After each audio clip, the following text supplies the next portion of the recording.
right, good evening, everyone. I'm Eileen Whipple, and I want to welcome you tonight to Wednesday Wellness. We are a group of people who just want people to be well, get well, and stay well. And we do these every single Wednesday night at 6:30 p.m. Pacific Standard Time, and we're grateful to share this information with you. So tonight, I am thrilled to introduce Michael Jeffares. I met Michael over a year and a half ago, and I'm telling you, I was captivated by everything that he knows and was teaching me. And I've been doing supplements and in the natural world for over 18 years at that point, and he still was schooling me. So I'm grateful to have you on, Michael. If you would just take a minute and just tell us a little bit about your background, and then I'm going to throw a few articles at you and ask you some questions. It's going to be well, thanks tonight. Well, thanks, Eileen, for having me on. I appreciate that. And it was a joy to meet you in Cancun, and that was kind of fun. My background, as you already know, I went to university back in the 80s for science. I was a kinesiology guy.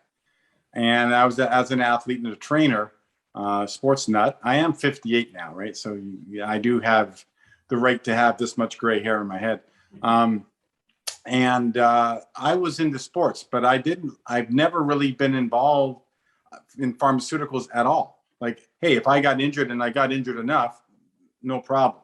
But not for performance, not for enhancement, not for longevity. It wasn't my thing. And so I just got moving into that natural world from day one. But as you guys know, probably the same in the States, it really doesn't pay that well. So as I was finishing up my degree, I ended up getting convinced to go into real estate. But because I had a passion for natural health and medicine, I would actually keep my hand in that.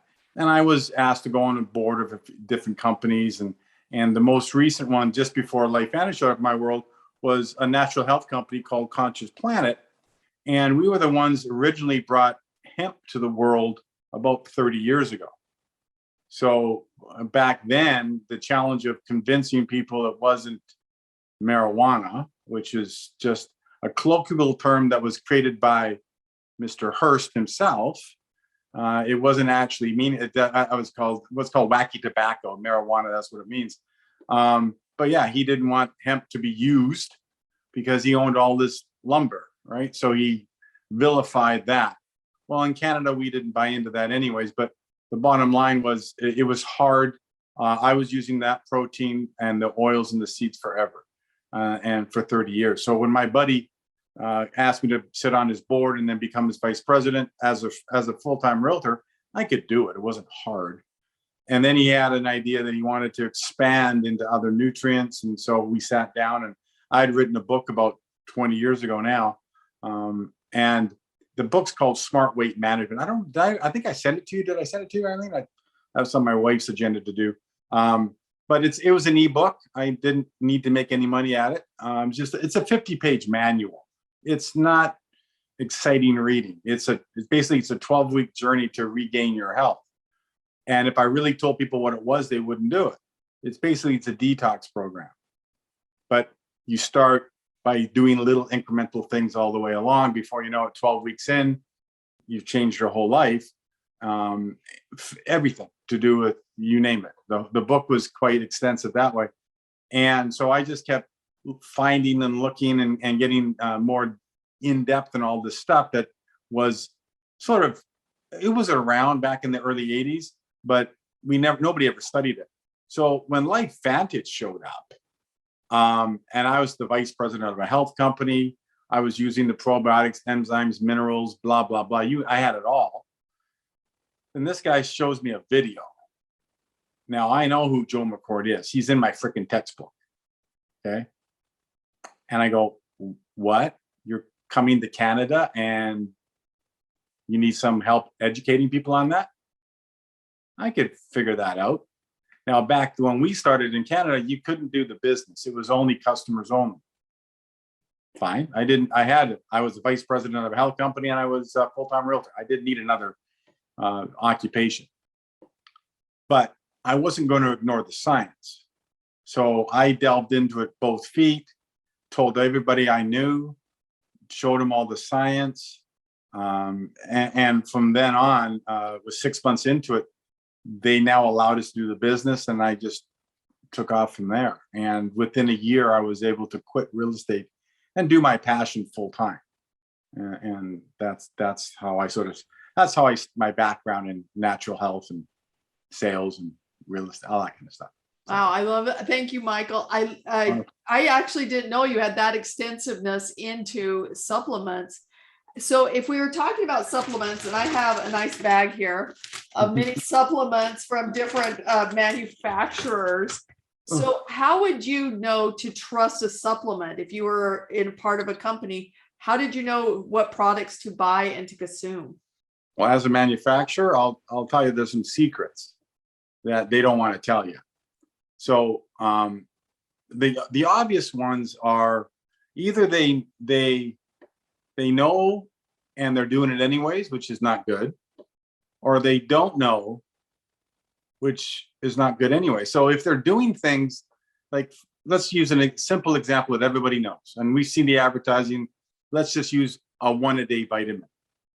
It's a compound. They put minerals and vitamins and everything into one little capsule, right? And how many people get sucked into buying those, right? Now, if anybody graduated grade 8 chemistry class, they remember how do you neutralize an acid? Put a base with it, and you'll neutralize it. It'll be inert, won't function. So when you see a vitamin C ascorbic acid on the label, right next to zinc, selenium, manganese, and you go, okay, well, that's a base. How is it not destroying each other inside that capsule or in that tablet? Well, that should be the question people are asking, but nobody asks it. And the company, if they had spent the money and did it properly, would be telling you for sure, because it's expensive. You can do that. We did it with 2 different products, not cheap. I created my partner did. I created a sterol product that had an oil with some minerals in it, and it's only had 4 little ingredients like phytosterols. I'll jump to the chase. You can encapsulate nutrients within a tablet, which protects them from touching and neutralizing themselves. So when you look at the supplement industry, it's huge. And the unfortunate thing is most of the products aren't really tested because they're not really going to do anything. So if you did a placebo controlled and did it, like, what are you going to find? You're going to find absolutely, I feel better. No, they're not going to track anything. There's no metrics to do it. So they don't.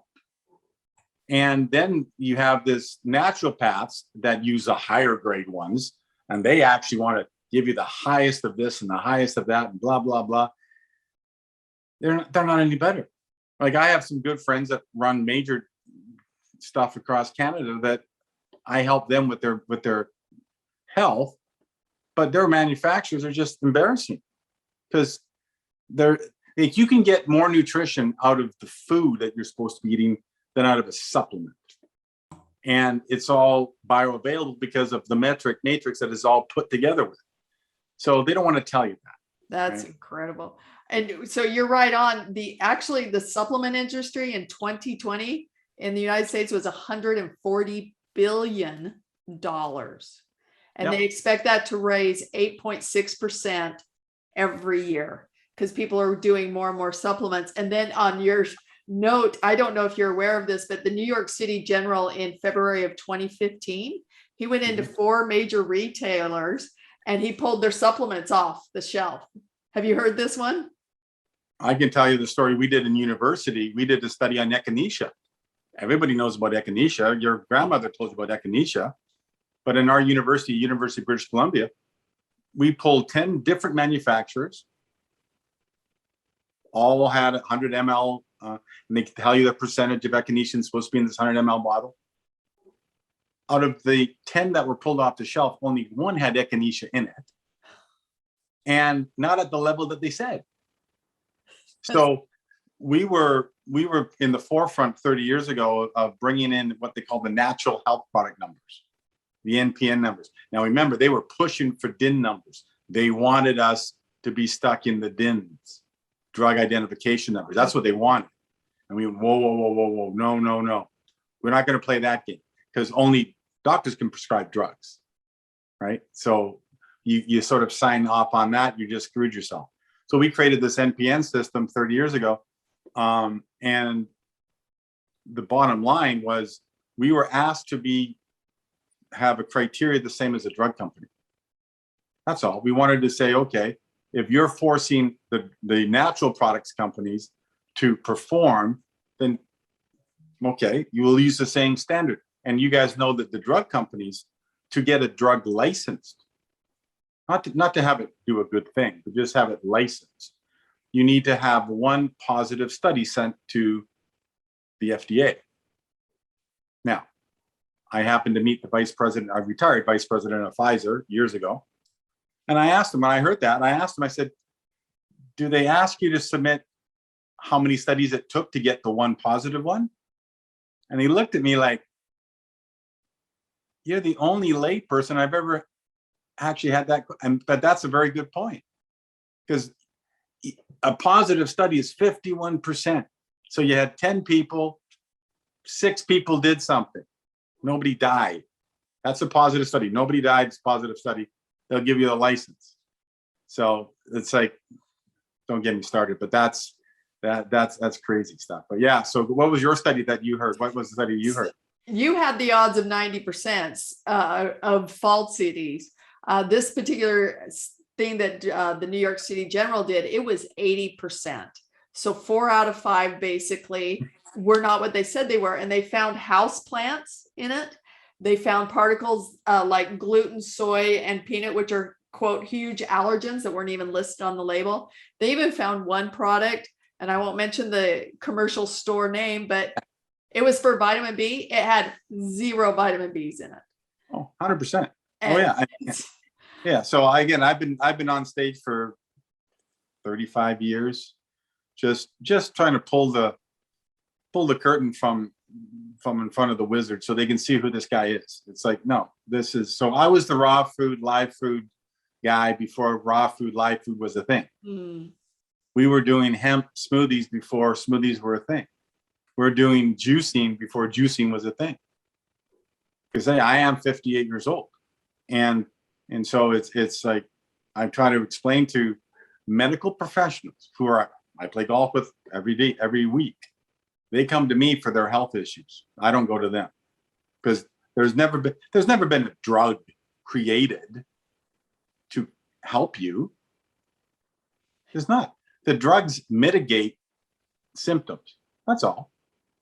Your body heals it. And if the doctor's honest, and you just ask them, I ask doctors this all the time. When I interview doctors, I only had my wife, I got back from a convention, I was 8 years ago, our first convention. And my wife said, we don't have a family doctor anymore. I said, why would I? I'm 50. At that time, I was 50. Well, we should, we're getting older. And we just moved to a new area, and okay, fine. So I went to a family doctor, and I interviewed him. I said, let me ask you, and I asked him some questions. And one of the simplest questions I asked him is, you believe that the drugs you prescribe will heal people? Looks at me and goes, no. They're not designed to do that. I said, thank you. We're on the same page. Now, he was from South Africa, and we got a lot of those in Canada. We got a lot of South African. They're amazing. The way they're trained, it's like, I haven't met a one I don't like. I got them into my business because when you show them this stuff, this takes supplements, and it actually, how do you put this in a nice way? All the BS that the naturopaths have been shoving down people's throats for so many years. I hope there's no naturopaths on the line, because if you were to look at my degree, I'm like a BSc, ND, blah, blah, blah. So not a problem. Oh, poor Elizabeth. Awesome. So the bottom line is they try to make a living prescribing non-pharmaceuticals. Well, you got to be living under a rock if you didn't realize where the hell the drug came from in the first place, right? The drugs came from Mother Nature. So you can kill yourself with natural stuff, right? So you got to know what you're doing, but understanding that the supplements that they've been prescribing at 5 times, 10 times the cost that you can buy at the GNC or whatever, did exactly the same thing. You usually put more stress on your kidneys and your liver than you needed. And you were peeing out most of it because you couldn't absorb it, because most people are walking around with chronic inflammation of some sort. Like when I grew up in the 70s going to school, I met one guy that had diabetes. And that back in the 70s, you called it sugar diabetes. Did you know that? That's how they called it. Now, that didn't go over too well with the sugar lobbyists, so they got them to drop that. Well, now, what is it? 8 out of 10 kids under the age of 18 have a propensity to, what the hell? It's nuts. So that's, and if people want to be really honest about it, it's only chronic inflammation of the small capillary. That's what diabetes is. It's not a malfunction of the pancreas. Nothing to do with it. They did an autopsy on these dead Marines, and about 20 of them were diabetic. Okay, there was plenty of insulin to go around, but for some reason it wasn't picking it up. The receptors were faulty. The islet cells were functioning, but the body wasn't functioning. So, but if you don't keep it in check, how many guys you know that lose their fingers and toes? The small capillaries swell up, no blood gets to it. Okay. Now, thank God, like I've been carrying diabetes for 20 years. Now, I'm not licensed to do any of that stuff, so I don't call it that. But I've been up on stage and people said to me, well, yeah, but I'm diabetic. I said, well, why would you stay there? You what? Okay. Why would you stay diabetic? It's so I would put them on that 12-week protocol and they'd be fixed, never to return. Thank God, 10 years ago, a guy named Dr. Jason Fung out of Toronto, Canada, wrote a book on it. And surprise, surprise, the Kines guys who were doing intermittent fasting 30 years ago, that's part of his protocol. 40 years ago. Okay, yeah, 40 years ago. Holy crap. So, yeah, so, and this is where we get into the sirtuins and the NAD and all these things that when this showed up, when Protandim showed up, I went, we're done. We're good. This is the next evolution. This will pull the wool over the eye. Everybody's done. Supplement world is done. They just don't know. If somebody's still buying supplements, ask them the simple question, why? And I'll sit and talk with them for like, why? Like, if you've been sick for 20 years and you've been supplementing for 20 years, like, come on, do you have to connect all the dots yourself? Like, it's kind of obvious. And I said, don't take my word for it. We're going to change you. We're going to activate you for 90 days. Stop your supplements, do this, and you tell me. And everybody goes, oh my God, right? Yeah. Yeah. Wow. So let's go a little bit more on supplements of patents, because as I understand, a patent cannot be given to a natural product, because that would be unfair if I made an orange tree and I patented it. Right. You can't patent it. Right. But why would this product actually that's made from food be patented? Well, great question. That took a lot of people to wrap their head around this. When I first saw this, you dig into, there's 2 types of patents, right? There's a formula patent. You put combination of things together and it's very unique. It'll be patented, so you can protect it. Then what McCord did is he actually got the function patented. That's called the methods patent. So he's saying it. He told the U.S. Patent Office that. Well, I'll go back and take about a minute to tell the actual story. Please do. So Joe was spending his career trying to upregulate SOD catalase and glutathione. That was what he was paid for when he discovered SOD back in 1969. That was the thing. He was the guy. So he was funded by the drug companies for the next 30 years till 2000, because they wanted to find out, hey, if you can upregulate the body to make that, we're millionaires. So we'll fund you. So wherever he went from Duke, he went to Denver, became the head chair of Denver, and that was his job.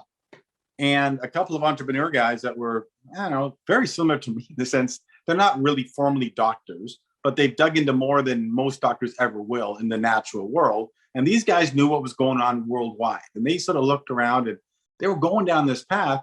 So they found McCord's news clipping, and turns out that he was in his own backyard. So they went to Denver University because they lived in Denver. And they said, hey, Joe, have you ever thought that you could get the effect that you're looking for naturally? He says, okay, I'll bite. What do you got in mind? So he gave him a whole bunch of lists, like pages of each. There's about 40 different natural ingredients that they thought would do this. Okay. Now this is before Nerf 2, right? This was just to activate SOD, catalase, glutathione. This is before Nerf 2. Okay. So Joe's been working on this forever. He's been trying different things. He looks at these lists of 40 ingredients, 40 different herbs, and they're all historically famous. So he goes, oh, okay. But he wanted them to be synthesized in the liver, not the kidney. So he picked a certain list. He took these and he did his little quick test and he went, oh, that works. Okay. But now here's a guy that's getting funded by hundreds of thousands of dollars. He's not going to just on a whim give that up. So he told these guys, go to Washington, D.C. and get it patented. He said, oh, okay. And off they go. Comes back, not even 2 weeks later, they got kicked out of the patent office in Washington, D.C. So he says, well, Joe, we can't patent natural products. I didn't ask you to patent the ingredients. I wanted you to show them what this did. He says, don't worry, I'll take care of it. So now imagine Joe McCord, who he is, he's world famous, walks into the patent office at USA in Washington, D.C., walks into the U.S. patent office, sitting in front of him is all these medical advisors to determine whether the patent is valid or not. Half of them he taught in school, right? So he spent not just like a couple of days, they wanted him there for weeks because it was amazing. They were getting schooled on this. Okay, so not only did he got the patent on the formula, the first formula, and he also got the patent on the method, what it's going to do. So like you and I can put together a nice vinaigrette dressing with all these fancy ingredients and we can patent it. No big deal. But we can't say that when you drink this vinaigrette dressing, you're going to grow hair. Even if you could grow hair half the time, 80% of the time, 90% of the time it works. You can't get a patent on that. You'd have to work 99.98% of the time. You have a little bit of variable for some weird thing, but he had to prove to them that you do this way, boom, this is what happens. SOD, catalase, glutathione, upregulate. Every time, no, okay? And so they're like, okay. So he comes back home to Denver, says goodbye to the pharmaceuticals, creates a company called Lifeline Therapeutics, and we're off to the races. So patents, ladies and gentlemen, you cannot get on a natural compound's effectiveness unless it does exactly what they say it's going to do. So you might get a weird patent on natural compounds. Like they put together a natural formula. Oh, this is our patented formula. Okay, great. Like vinaigrette dressing. What's it going to do for me? So you talk to any of these naturopath doctors, say, great, doc, you're going to give me these fancy, what's it going to do for me? Wow, you'll probably feel better. Can it be more specific? Is anything going on? Anything changing? Am I increasing oxygen, increasing O2? What am I doing? I don't know. Right, you don't. You have no flipping clue, yet you're charging me $50 for a bottle of stuff that I could buy at GNC for 10. So when Joe shows up and he makes this thing, he talks to a bunch of doctors and they all start privately funding. So he creates creates a company, lists shareholders like angel funds, investors. They all fund it. Okay. And it was that airing on the ABC News that accidentally blew the whistle. He had no interest in going anywhere until it was ready to go. Well, it was done. 2005, John Quinones blew it out of the water. Everybody wanted it. They didn't have any bottles to sell. They had imagine a lab that's got a big vat of a bunch of tablets. They just use it for testing all the time. They had nothing ready to sell. So yeah, it was a pretty amazing story how he actually, and so when people see patents, and you'll see people say, oh, we got patents on ours. Yeah, probably on the formula because they want you to think it's important. But what's it going to do? You take all the top 20 companies, and I'll tell you this one story. When Canada launched, we only had one bottle of skincare, which is our bottle number 4 now, and Protandim. That's all we had.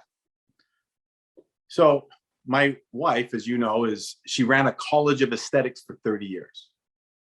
She was like this close with the #1 manufacturer in Europe, Rovesti Institute. These guys manufactured for Estee Lauder, Lancome. That's who they manufactured for, right?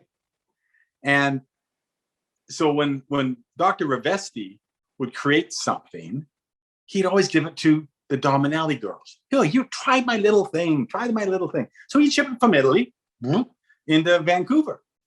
So Bruta saw all these great things that came through, and she could go through them pretty quick, and because she's used to seeing medical stuff. Well, what happened was when this came out in Canada, I went to the Estee Lauder counter because I had heard that they had launched a Nerf 2 cream. I went, really? So I go up to Estee Lauder counter. I didn't show anything. I didn't have anything with me. I just wanted to prove to my team that the amount of people that need to know this is all over you. Like Eileen knows if I walk into a mall, I'm going to come up with 10 customers. If I like them. If you're a jerk, forget it. But if I like you, I will help you. Okay. So this guy at the Estee Lauder counter was actually the rep from Toronto, and he knew stuff. He's, oh, I know all about that. Oh, do you now? Excellent. So what is their Nerf 2 activator? And the guys, wow, we use black bamboo. I go, what? Well, black bamboo is the active ingredient in that cream. Now, Estee Lauder is selling their little bottle of cream for $150. Okay, because it's Estee Lauder. He has, I said to him at the end of it, I said, do yourself a huge favor. You never BS. Never BS. If you don't know the answer, just say, I don't know. Because he said that, A, it's hard to get new products into Canada with new technology. Really? Okay. Now, he was dumb enough to show me their feature sheets from Europe on the web. He said, here's what they have. I said, so black bamboo is the ingredient. He goes, yeah. And I said, you notice the science that they're quoting about Nerf 2 activation? He goes, well, yeah, it's our science. Strike number 2. You're lying through your teeth because that's not your science, it's ours. He goes, what? I said, you see how this redacted stuff, because they said it's proprietary? They said, no, that's off our website. So, and Joe McCord proved that if you took one of the herbs out of the 5-herb formula, it wouldn't work. Guaranteed, wouldn't work. And he found that out, not accidentally, he had no choice. In certain countries, certain herbs are drugs. And so one case, I want to say ashwagandha in Japan was considered a drug. And so we had to reformulate for Japan. So Joe took out ashwagandha. Then he did the test. It wasn't active. Things weren't activating. So he added, because remember, he had a list of 40 that he figured would work. So he added black pepper, pepperine, right? Boom, back up again. Okay, we're good to go. So for a company like Estee Lauder to let you know that, hey, we use black bamboo. Okay, they're not lying. Technically, is if you have a salad, you're eating an Earth-2 activate. You eat sulforaphane is a derivative from broccoli. So another company called Biotherm out of Italy, they came up quickly with the Nerve2 activator because it's a big thing in Europe. Do you know why it's a big thing in Europe?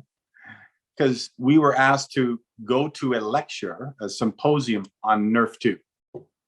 So our lead scientist and our good old Canadian doctor, Dr. Sveta Silverman, was invited to, was it Harvard? No, I can't. One in England. It was either, yeah, it was a major one in England. Cambridge or something? Cambridge. It's Cambridge. So when these two in 2013 was at this symposium, all of Europe heard about this. And they went, what? Oh my God. So how do they piggyback on this newfound discovery? They start creating their own little, they don't work. They can't. And when they start showing our proof that it works, it's not right, but that's okay. Wow, that is super. I did not know all of that. Wow. So I have another question for you, and then we're going to wrap it up because we're already over, and I appreciate everyone saying, but it's okay. You know what? This is our thing and we can do whatever we want. It's awesome. So I want you to chat a little bit more about being publicly traded, because I know that there's network marketing companies. I was introduced to network marketing as a child because my aunt was selling Amway laundry detergent, and then she sold New Skin and all of these other things. But I know that there's some companies in recent that they start up and then they fold, or they decide to go commercial and take the money away from their distributors. So what does publicly traded mean in the world of network marketing and sharing a product? Well, and that's a great question, because it depends on what side of the fence you sit. If you're a company that isn't publicly traded, you're going to downplay it. And their usual spin is, well, I don't want to tell everybody everything. Oh, okay.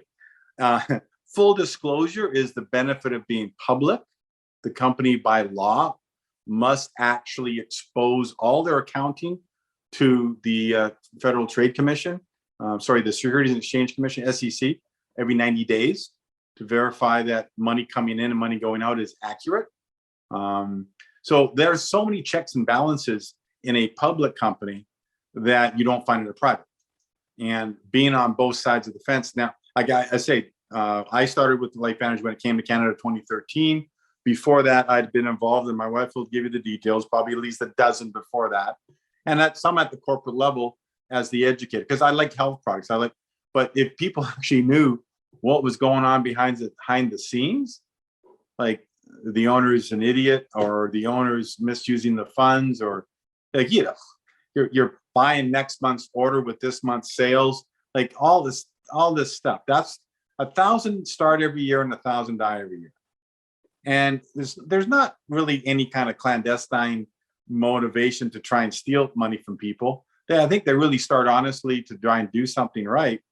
But it's being a public company, there's so many checks and balances already done for us that we don't have to worry about the legitimacy or the protection of my paycheck.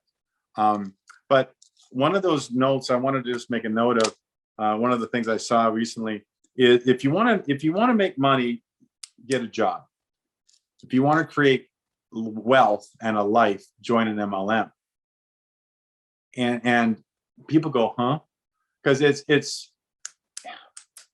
and I know Eileen can back me on this. People come to you, well, I need to make some money.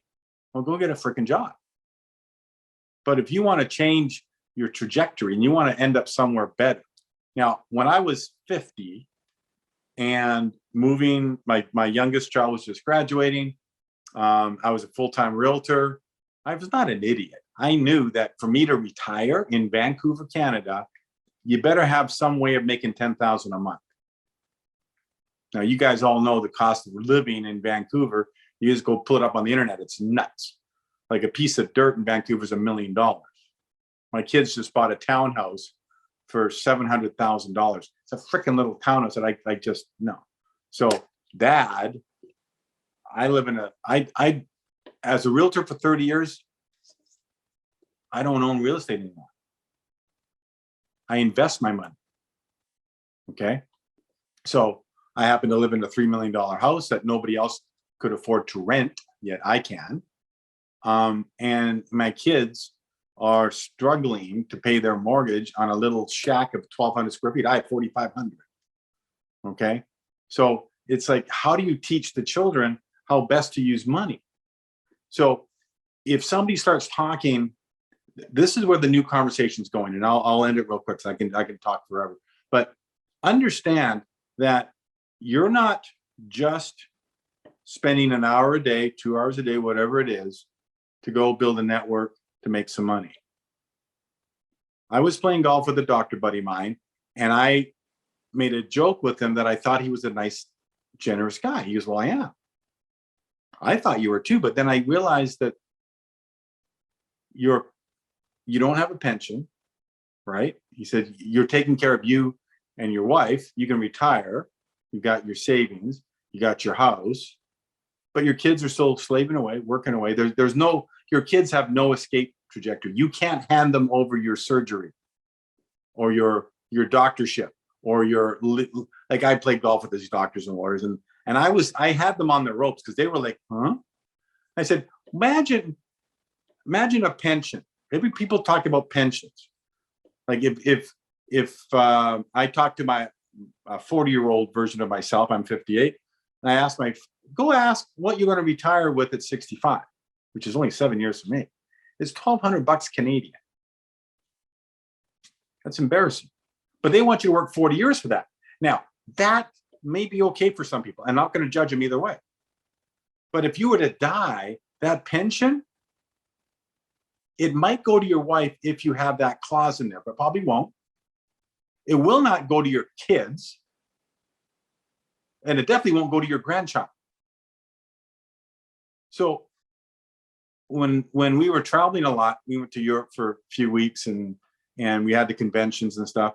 I told my kids, here's all our wills, here's all our stuff, here's the number for LifeVantage. So if anything were to happen, that our children would inherit a Pro 7, a Pro 6, 2 Pro 5s, and a Pro 3 business center. They all have their own. Stefano's Pro 4 now, and he got 3 Pro 3, each one are Pro 3s. But they inherit our business. And if anything were to happen to them, my grandchild inherits my business. It continues down the road. So when now these people say, well, I have a good pension. Well, aren't you this nice, selfish guy? Like, what? Well, do your kids get it if you die? Well, no. What if you could? What if you could make a system where you could work today and build something that would be transferable for life to your family? That's got my attention. That's why I go to work. So if somebody goes, oh, it's kind of hard, you don't get it. Everything's hard. Choose your hard. I look at my 2-year-old granddaughter. I have no problem going to work. I have no problem going head to head with anybody, anytime, anywhere, because they don't get it.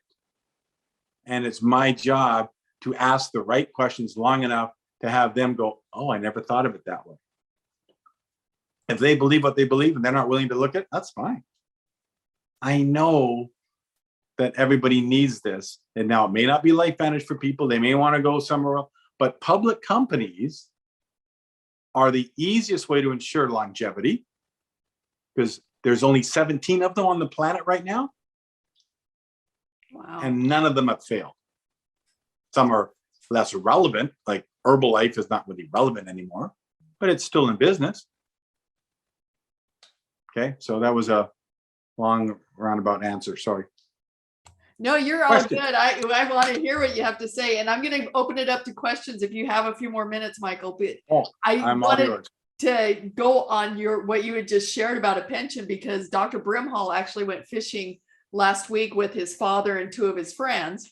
And Right. he said, well, how much are you guys getting from Social Security? Now, these are very successful businessmen. Yep. And he came back and he says, Eileen, and I'm a Pro 5 with LifeVantage. He said, and how long have you been in, Eileen? I said, 7 years. And he goes, in 7 years, you are getting more of a leveraged income every month than they have with all of those years of their work. And he was blown away with the low numbers that they were receiving for what they had worked for and earned. So it's but keep that the next page of that story, Eileen, is if they were to die, their pension goes away. right. It's absorbed. Doesn't matter how much they're making. Their kids don't get to piggyback on dad's work for 40 years. No, it's gone. So most people are missing that little component. It's like you get to build a legacy whether you like it or not. But it's not for the faint of heart. You actually have to have some cojones or a spine, and you actually want to go against the trend of jobs. And I said, if you want money, go get a job. Nothing wrong with that. But don't delude yourself to thinking you'll have a life. Because again, I'm 58. I'll be 65. I think in 60, I can pull out some CPP or something. I don't know. But who cares?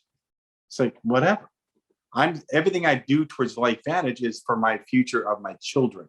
Mm-hmm. I get to enjoy now, but I don't have to worry about it. Amen.